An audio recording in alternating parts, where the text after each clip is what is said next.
Good evening, everyone, and welcome to OET Listening Prowess, the OET Listening Live of Neethus Academy. This is me, Shaji, joining you from Neethus Academy, and tonight we're going to have a look at Part C, Extract 2. In the previous lives, we did Part A, Extract 1, Extract 2, and Part B, 6 questions, and Part C, Extract 1, 6 questions. Tonight we'll be doing Part C, Extract 2, 6 questions. Question number 37 to 42. That's what we'll be doing. So before that, if you're watching it for the first time, I'll give you an overall idea about how and what Part C is all about. So for Part C, you'll have 12 questions in 2 extracts. It might be an interview or a presentation or a lecture or something like that. And you'll be given 90 seconds to read the 6 questions. During that time, you should be done reading it. So you wouldn't get extra time to read the questions in between. So after the 90 seconds is over, you'll be answering each question one after the other. And during this 90 seconds, try to read each question carefully. So first, just read the questions and then read the questions and the options and underline the keywords. And in the audio, look for synonyms and paraphrasing. Okay. And also while you're answering, make sure that you follow the elimination method as well, so you can eliminate the wrong options and select the right option, and that could be your answer. So that's how you can do it. All right, so these are the ways. Elimination method is one method in which you do it. Underlining the keywords and looking for synonyms and paraphrasing is another thing that you can do while doing this. And some students say that reading just the question alone works well for them. So if that, you have to try different methods, reading the question alone and reading the options and the questions, so and see which one method works well for you. So you have to go with the method that works best for you. Okay, we have some students joining. I'm so happy to see that you're all joining. Uttam Kumar, good evening. Clarina Fernandez, hi. Soumya Anna Thomas, good evening. Arun Ravi, good evening. Yes, Arun Ravi, I know Arun Ravi. Uttam Kumar, Clarina Fernandez, yes, I know you guys. Okay, Soumya Thomas, is this your first time in this live? Okay, is there any freshers here? Freshers and first-timers? First time in this live, OET Listening Prowess, which is about the expertise in listening. So you should all be experts in listening. That's what we want you to be. So how are you all doing? I come here on every Wednesday and Saturday. So stay tuned, and I'll be coming on every Wednesday at 8 p.m. and Saturday also 8 p.m. So Wednesday and Saturday, I'll be coming with new material for you to practice, and we'll have detailed discussion. We'll be discussing the answers with the help of audio script. And how we're going to do this is, at first, I'll play the audio and I'll show the questions on the screen. During that time, you can read the questions from the screen and answer it on a piece of paper. And once you're done answering, I'll show the questions again so that you can copy down the question or take a screenshot of it. And after copying down the question, we will start discussion. Okay, we'll start the discussion. Why I'm asking you to copy down the question is that otherwise, while I'm discussing the answers, you wouldn't be able to follow the questions. You wouldn't have an idea about which question I'm talking about, or you wouldn't have an idea about the options. So that's why I'm asking you to copy down the questions and the options. All right, before we discuss the answers. Yes. Sharanya Vineet, good evening. Sina Praveen, good evening. Anu Anjos, good evening. Kalpana, good evening. Hi. Good evening. Good evening, everyone. I'm so happy to see that you're all joining. You've all joined. So is there any concern that you have before we start the audio, before I start playing the audio and showing you the questions? I want to ask you, is there any concern that you want to express, that you'd like to express, or any questions that you have to ask me? If there is any question related to OET listening or Part C, you can ask me, and always give attention to the context statement when you're reading the questions. Context statement is like you hear a doctor giving lecture on colon polyps. So you hear a doctor giving lecture on colon polyps. So that is what the whole thing is going to be about. So you have to have an idea about it. Read the context statement. All right, Anu R, good evening. Good evening, everyone. So happy to see you all in here. So, shall we begin? Are you all ready with a piece of paper and a pen? For the questions are simple questions, and the only thing is that you have to be a bit attentive and listen to it carefully. If you're planning to listen to it carefully, then you are going to get 6 on 6, and you have to just practice for you. So make sure you actively participate in it. This is a practice for you. So this is something that's going to help you improve your score. So make sure that you do listen to it carefully and attend it and participate in it. All right, Manisha Sunil, good evening.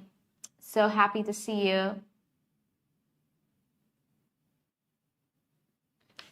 Okay, so I think you're all ready. So shall we play the audio? Yes, I'll play the audio now. You'll be able to see it on the screen.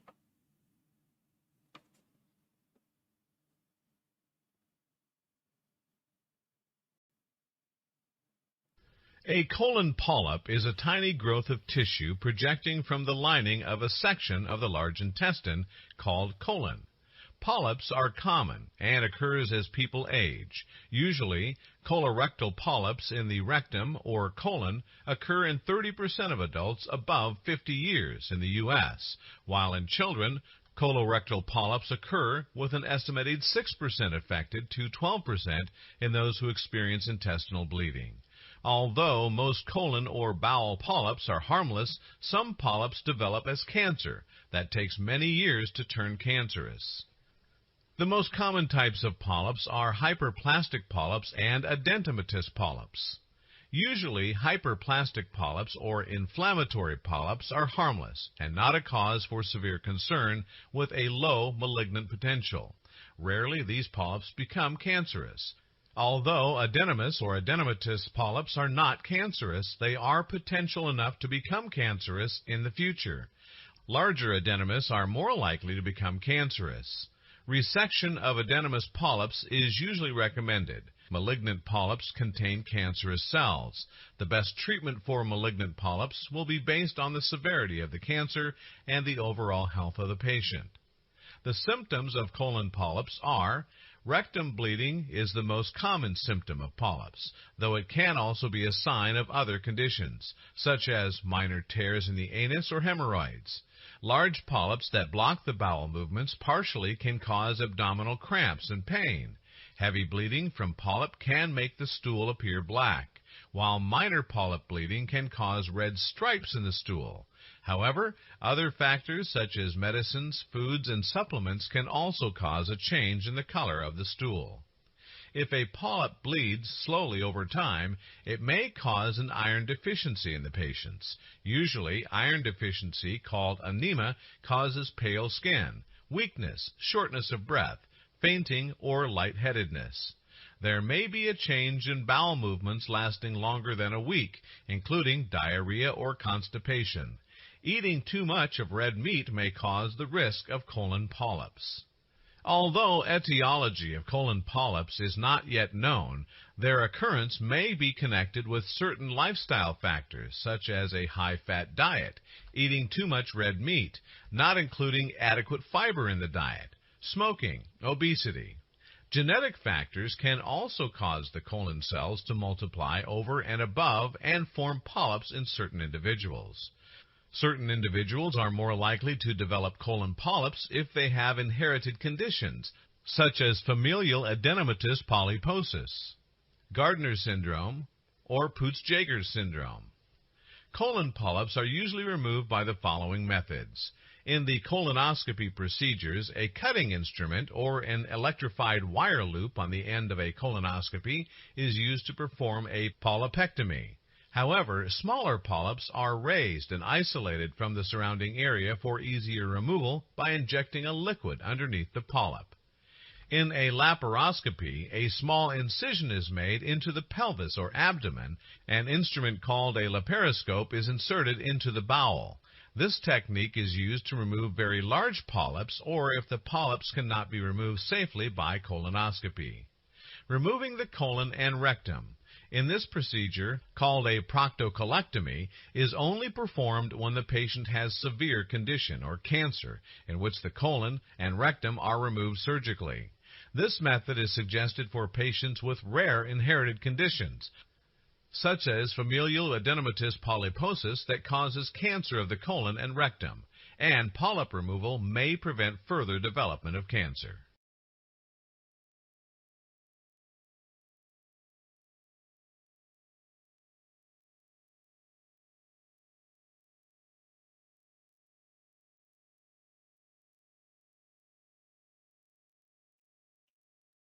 Okay.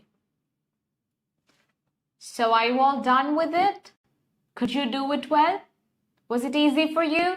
How was it? How was this audio? Was this audio simple or difficult? Let me know in the comments. Tell me you had 6 questions. Question number 37 to 42. So let me know in the comments if it's easy or difficult. Yes. So now I'm going to give you some time to copy down the questions. I'll dictate it for you. I'll read it for you. And you can note down the questions and the options. And after that, we'll start discussing the answers. Okay. First question, right. 37. Which of the following types of polyps are non-cancerous?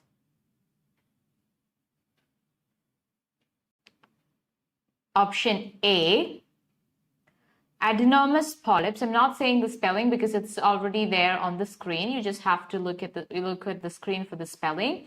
Or if you want, you can take a screenshot of it. I hope it's visible to you. Second one, hyperplastic polyps. Option B, hyperplastic polyps.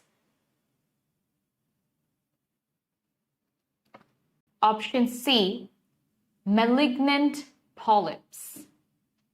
Malignant polyps. 38th question. Gardner syndrome is caused by. Gardner syndrome is caused by overeating of red meat. That's option A. B, inadequate fiber in diet. Inadequate fiber in diet. Option C, genetic conditions. Question number 39. Injecting a liquid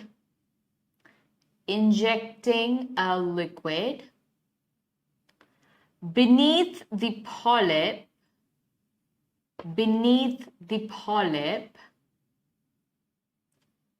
is a procedure in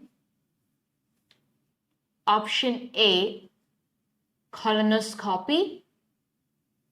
Option B, proctocolectomy. Option C, laparoscopy. I hope you're copying these things, all right? I'm dictating so that it will be easier for you to just copy down the questions and the options. 40. Question number 40. Which of the following procedures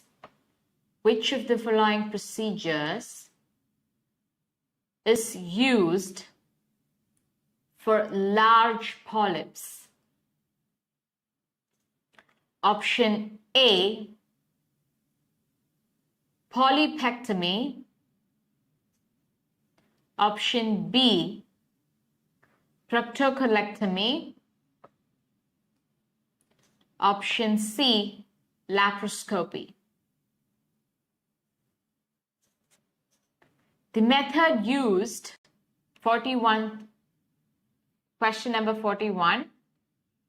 The method used For cancerous polyps, the method used for cancerous polyps is option A, polypectomy, same option as 40. So you can write same option as 40, or you can write this question on top of 40th question. Or I'll just say the options once again. Option A, polypectomy. Option B, proctocolectomy. Option C, laparoscopy. Okay, it's the same option as question number 40. 42. Usually, a proctocolectomy is performed by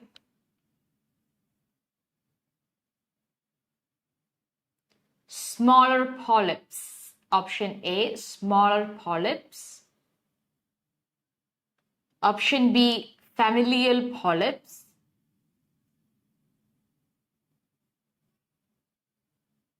Option C, larger adenomous polyps. Are you guys done copying the questions and the options onto a paper? Yes. And now, a lot of you were saying good evening. I'm seeing all of your good evenings. Jibbi Varghese, Aishwarya, Satishan, Rania Prasant, Megha Charles, Anit K. Varghese, Nimal Jyoti Suresh, Animor Babu, Linu Thomas, Neetu George. Good evening, everybody. And Neetu George is saying she missed previous class. That's okay. The live is available on our page. You can go watch our live on the page. The previous live is uploaded on the page, so you can watch it and you can practice. It was part C extract 1, where I even shared few tips for you to do your part C, because it was the first class of part C. You can go watch it. It's available on the page, on Needus Academy page. So go visit it and watch it if you've missed any classes. All right. You'll be able to find OET listening prowess. Sandhya Bijoy, Aparna Nair, Jyoti Janu. Good evening, everyone. Good evening once again. So now shall we begin discussing the answers? Are you all ready for the discussion? Yes. We'll start discussing the answer with, like we always do, with the help of audio script. We're going to discuss the answers with the help of audio script. You'll be able to see the audio script on the screen now, and I will read it and we will explain.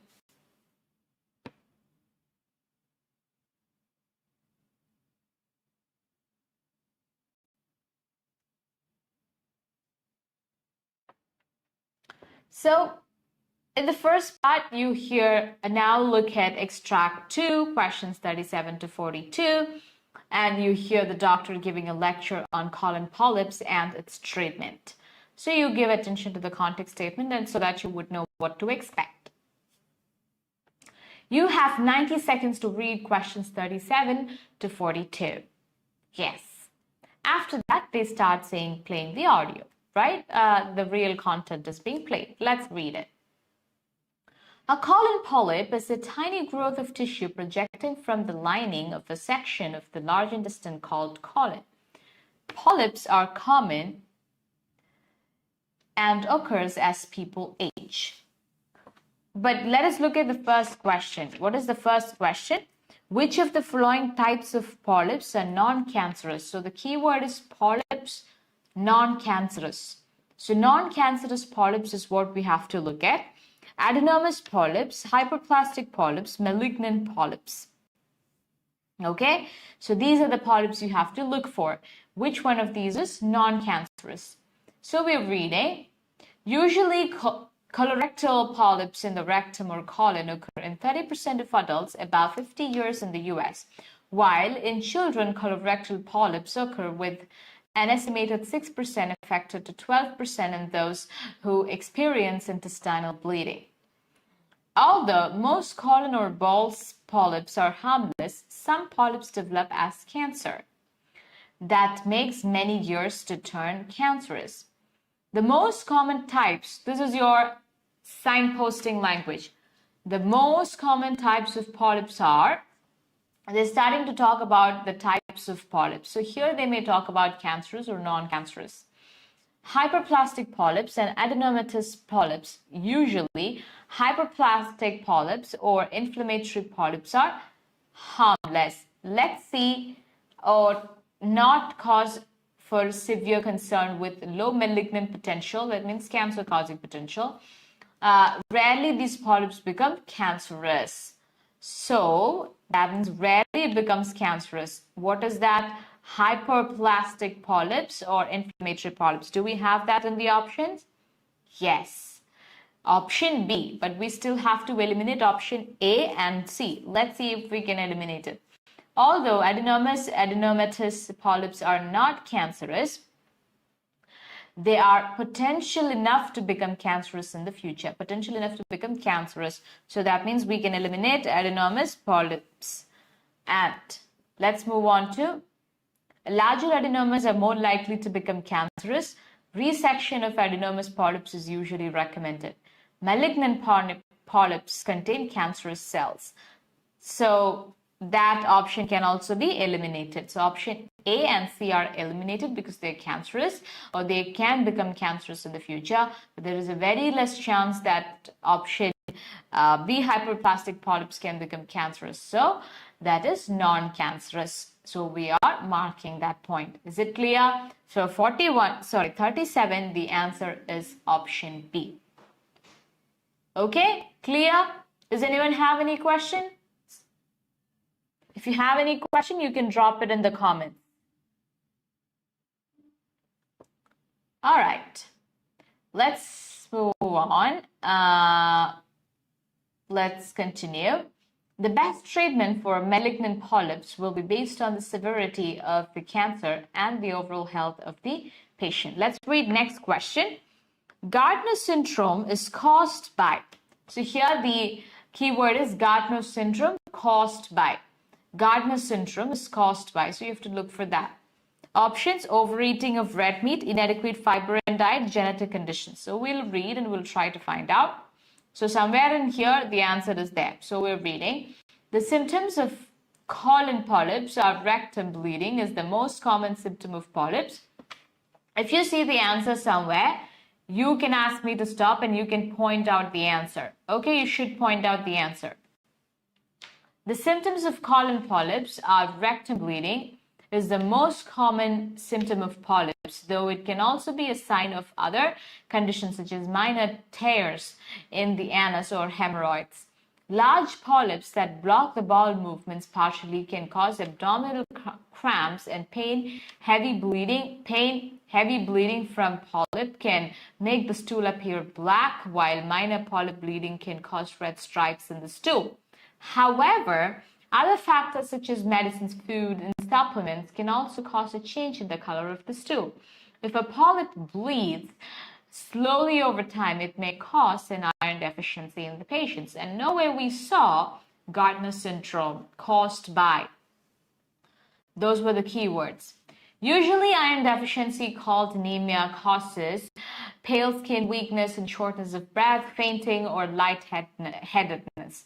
There may be a change in the bowel movements lasting longer than a week, including diarrhea or constipation. Eating too much of red meat, yes, that's there in our options, so we have to look for Gardner syndrome somewhere. May cause the risk of colon polyps. Eating red meat causes colon polyps, not Gardner syndrome.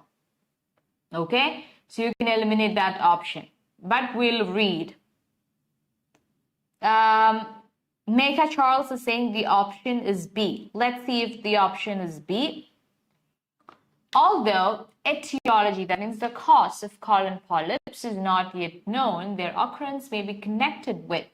So colon polyps, their occurrence could be due to certain lifestyle factors such as high-fat diet, eating too much red meat. Yes, eating too much red meat is there. Not including adequate fiber in the diet, smoking, obesity. This is the reason for colon polyps. Colon polyps is caused by this.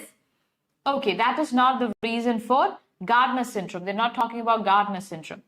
So you have to eliminate overeating of red meat, Inadequate fiber in diet. Because why they're saying it is the reason for colon polyps. Is it clear? Now, genetic factors can also cause the colon cells to multiply over and above and form polyps. Genetic factors, so we should eliminate genetic factors also, because they're saying genetic factors is causing colon polyps in certain individuals. So it is not causing Gardner syndrome. But let's see. So this is why I said you have to read, you have to listen before you conclude the answer. We're reading again. Certain individuals are more likely to develop colon polyps if they have inherited conditions. So some people will have colon polyps because of so and so reasons: red meat, less fiber, obesity, smoking, etc. But colon polyps can come because of some conditions. If you have an existing condition, that is an existing condition, you can have colon polyps, and those inherited conditions, not existing, inherited conditions, such as familial adenomatous, polyposis, Gardner syndrome, or Peutz-Jeghers syndrome. Okay, so certain individuals are more likely to develop colon polyps if they have inherited conditions. So you will have colon polyps if you have inherited conditions. That means inherited conditions such as familial adenomatous, polyposis, Gardner syndrome. That means this Gardner syndrome is an inherited condition. That is what they are indirectly trying to say. Gardner syndrome is an inherited condition. That means genetic condition. You're looking for the synonym, paraphrasing. It could be a bit tricky because earlier you heard all the three options, but those were for colon polyps. And colon polyps, and another reason for colon polyps is inherited conditions. So these conditions, what is the cause of this condition? Cause of this condition is inheritance. That means genetics. All right. Genetic condition is the cause of Gardner syndrome, familial adenomatous, polyposis, and Peutz-Jeghers syndrome. Is it clear? Is this answer clear? Mega Charles is saying inadequate fiber. That answer is wrong. I hope I've answered your question.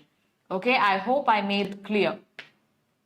Inadequate fiber is actually the cause for, yes, it is clear now, right? Inadequate fiber is a reason for colon polyps. One of the reasons is Gardner syndrome is also a reason for colon polyps. But this Gardner syndrome is an inherited condition, that means genetic condition, genetically inherited. The inheritance is the reason for Gardner syndrome. Okay, so you should try to understand. You should do a lot of materials. You should practice a lot of materials like that. That's when you become more familiar with these type of questions. Is it clear? Okay, I'm so happy it's clear. Now we are moving on to the next question. Injecting a liquid underneath the polyp is a procedure in colonoscopy, proctocolectomy, laparoscopy. Injecting. So keywords here is injecting a liquid underneath the polyp. Injecting a liquid underneath the polyp is a procedure in. Injecting the liquid underneath the polyp is a procedure in. So in injecting the liquid under the underneath the polyp. So colonoscopy, proctocolectomy, laparoscopy. So let's hear about it. Let's read it. Which one has got injecting a liquid underneath the polyps? All right. So the whole thing is in red. So you think that could be the answer? Where could you find the answers? Let's read it. Let's try to find out the answers. Colon polyps are usually removed by the following methods in the colonoscopy procedures. So they're going to talk signposting. They're going to start talking about how procedures, how it is removed. In the colonoscopy procedure, do we have colonoscopy in the option? Okay, GB Varghese is saying option A, Aparna Nair is saying option B, proctocolectomy and colonoscopy. We have two answers. We'll try to figure out. In colonoscopy, in the colonoscopy procedures, a cutting instrument or an electrified wire loop on the end of colonoscopy is used to perform a polypectomy. However, smaller polyps are raised and isolated from the surrounding area for easier removal by injecting a liquid underneath the polyp. 𝐲𝐵 okay, you said colonoscopy. Aparna Nair said option B, proctocolectomy. So here what we see is colonoscopy is doing something called raising and isolating the smaller polyps and from the surrounding area for easier removal by injecting a liquid underneath the polyp. So the question is, injecting liquid underneath the polyp is a procedure in dash. In colonoscopy or proctocolectomy or laparoscopy. So in colonoscopy, they're clearly mentioning it is raised, isolated from the surrounding area for easy removal by injecting a liquid underneath the polyp. Okay, so your answer could be colonoscopy, but we need to eliminate proctocolectomy and laparoscopy because Aparna Nair is saying B, option B. Proctocolectomy is the answer. So let's see what is there in proctocolectomy. In a laparoscopy, a small incision is made into the pelvis. So now they're going to talk about laparoscopy. So let's see if we have the answer in laparoscopy. In laparoscopy, small incision is made into the pelvis or abdomen. An instrument called laparoscope is inserted into the bowel. This technique is used to remove very large polyps, or if the polyps cannot be removed safely by colonoscopy. Okay, so that is laparoscopy is for removing large polyps. They're not talking about injecting a liquid. So you can eliminate option C. Then we need proctocolectomy. Removing the colon and rectum in this procedure called proctocolectomy is only performed when the patient has severe condition or cancer, which the colon and rectum are removed surgically. So here, you know what's the scariest part? If you invest just too much time on question number 39, you'll miss the answers for 40, 41, and 42 because the answers are coming one after the other. All right. So if you got the answer was direct answer. So elimination method wouldn't work here. I wanted to prove it to you. All right. Elimination method wouldn't work all the time. There would be times when you get the direct answer. Then don't waste your time removing the other options because they might be saying the answers for the next question and you might miss it. So here we got the answer directly. So we were supposed to take the answer, which is colonoscopy. They're injecting a liquid. So your answer is option A, colonoscopy. It's clear, Aparna? Yes. Now, second one. Next question is, 40th question is, which of the following procedures is used for large polyps? Yes, we heard it somewhere. Removing colon and rectum in this procedure called proctocolectomy is only performed when the patient has severe condition. Is that where we saw it? No. In laparoscopy. In a laparoscopy, I'm reading 1, 2, 1 from the beginning. If you're counting the number of lines, 1, 2, 3, 4, 5. I'm reading the 5th line after the comma. After the comma, I'm reading. In the laparoscopy, a small incision is made into the pelvis. Our abdomen, an instrument called laparoscope, is inserted into the bowel. This technique is used to remove very large polyps. Which of the following procedures is used for very large polyps or large polyps? Laparoscopy. Option C is the answer. Is it clear? Okay. Next question. We'll read next question. Yes, Libby. Laparoscopy is the answer. 41. Question number 41. The method used for cancerous polyps is polypectomy, proctocolectomy, laparoscopy. We saw that removing the colon and rectum in this procedure called proctocolectomy is only performed when the patient has severe condition or cancer in which the colon and rectum are removed surgically. Okay, when they have cancer, it is proctocolectomy. Next one is usually a proctocolectomy is performed by option A, smaller polyps, familial polyps, larger adenomatous polyps. Usually a proctocolectomy is performed by. Okay, now this method is suggested for patients with rare inherited conditions such as, so proctocolectomy is performed by familial. This is suggested for patients with inherited conditions such as familial adenomatous polyps that causes cancer of the colon and rectum, and polyp removal may prevent further development of cancer. So the answer is option B. Is it clear? Is it clear, everyone? Do you want me to repeat any questions for you? No. So then I'll show the answers once again. You can correct your answers and let me know how much you scored. 37, answer is B. 38, answer is option C. 39, the option is A. 40, the option is C. 41, the option is B. 42, the option is B. So 37, option B, hyperplastic polyps. 38, option C, genetic conditions. 39, option A, colonoscopy. 40, option C, laparoscopy. 41, proctocolectomy, option B. 42, familial polyps. Arun Ravi got 5 out of 6. Which question went wrong, Arun Ravi? Colonoscopy. Injecting liquid underneath. Okay, Aparna Nair, I get it.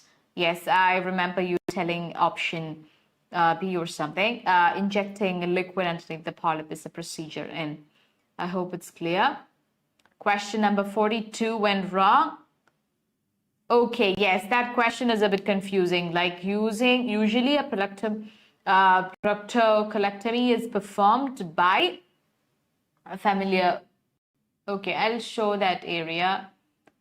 This method is suggested for patients with rare inherited conditions. Suggested for, but here they're saying performed by. So performed by patients with familial adenomatous. That's what they are meaning with that by. And it's confusing. I totally agree with you. Usually proctocolectomy is performed by patients. They could have given us patients with, then we would have easily written familial adenomatous. Okay. But they just said performed by. And then they had given options, smaller polyps, large, but when from the options, we were supposed to find it. That's what they mean. All right. And here for question number, I would say for 39, 40, 41, and 42, eliminating the option is not possible for us, right? It is very difficult for us to eliminate the options. And then GB Varghese, 5 out of 6, 42 went wrong. Yes, I get it. I get why you get it wrong. Okay, so now, do you guys have any doubts related to your speaking? Listening? Any doubts about how to do it, how to improve it, how to improve your general listening skill? Okay, so have you guys heard about, I think I've mentioned this method, but I don't know if you guys remember this method. This is called script writing. So this is a method that you can try in order to improve your basic listening skills. And you can listen to ABC News videos, like GPs behind closed doors. You can watch those things or watch any video. Laparoscopy. Aparna Nair, laparoscopy, that answer went wrong. That's question number 40. 40 is which of the following procedures is used for... So think you got a bit confused while you were listening to that part. Okay, that must have been the reason why you were not able to get those answers right.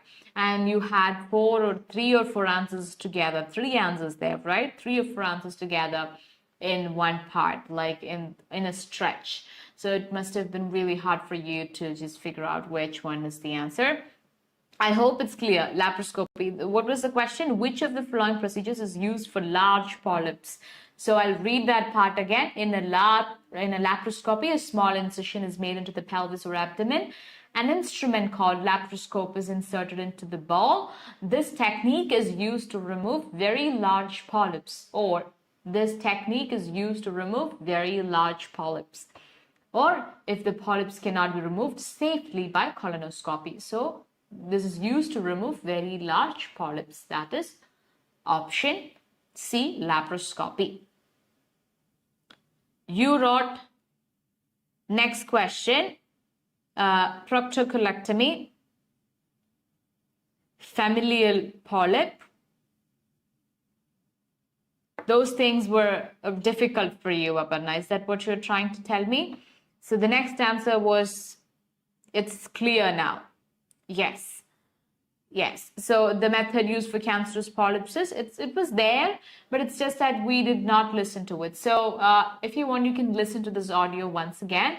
You can try to answer these questions once again so that you would be more familiar. You've corrected your mistakes now. So try to listen to the audio once again and do it.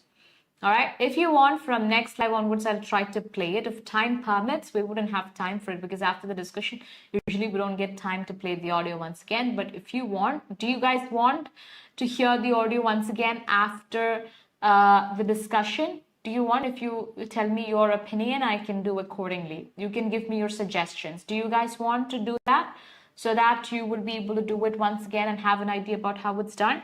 Tell me your opinion about it. I'd love to hear that from you. Okay, what do you think? Or this method is good for you.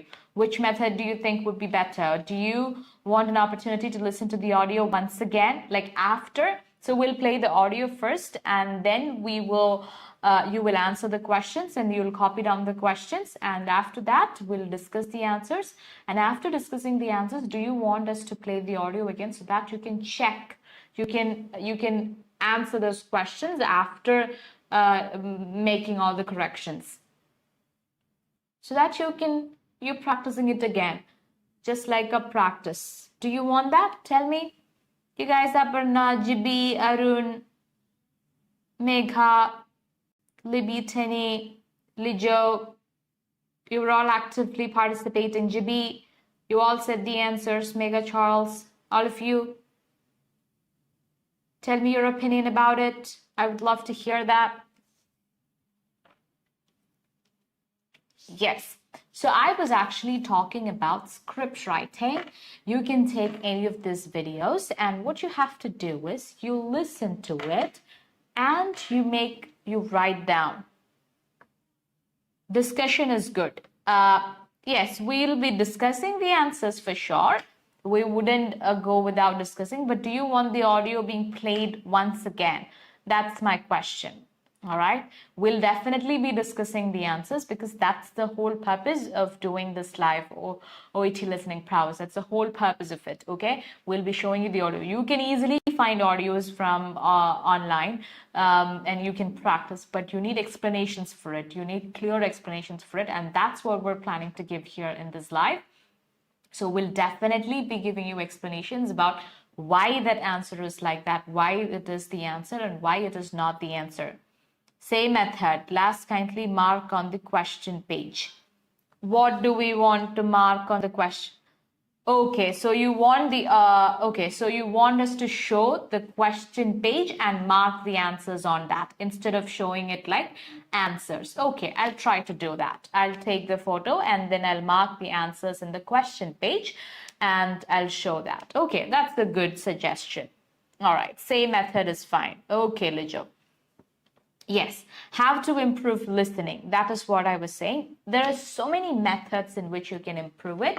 One of the methods that I wanted to tell you was about script writing. So you're listening to the audio every day for 5 minutes or 10 minutes. What you will do is you will write down. So you're hearing in that audio you heard, how are you doing?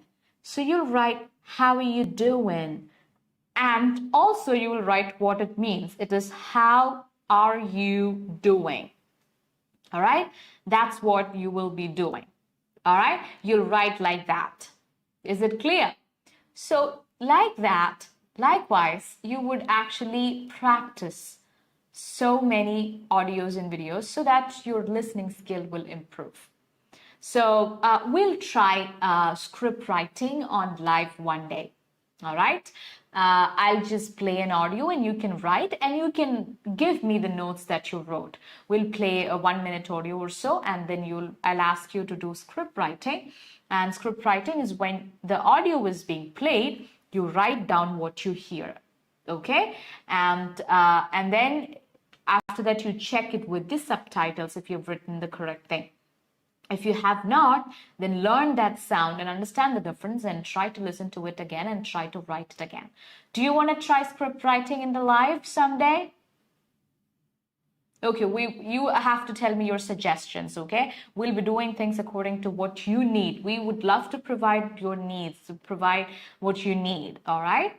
So we'll be coming with lives, and you can suggest your ideas. Like she said, like Lijo said, that we'll be showing the answer sheets, and okay, you want that. Okay, we'll plan that for one day. So I'll note down what you said so that I wouldn't forget that you need script writing one day, and you need answers on the question sheet. Okay. We'll be doing that. Okay, so we'll be practicing so that after that, when you're back home, you can practice it together. So let me see how I can execute it for you, and we'll be doing it. Okay, we'll meet in the next live. So I think that's it for the night, like that's it for the day, right? Okay, we'll meet in the next live. Our next live will be on Saturday at 8 p.m. Okay, Saturday, sharp 8 p.m. Come here. We'll be doing listening. All right. Yes, I hope you would be all ready for it then. And until we meet again in the next live, this is me, 𝐻𝐿𝐿, signing off from OET Listening Prowess of 𝐁𝐴𝐴 Academy. Bye-bye, good night, and take care.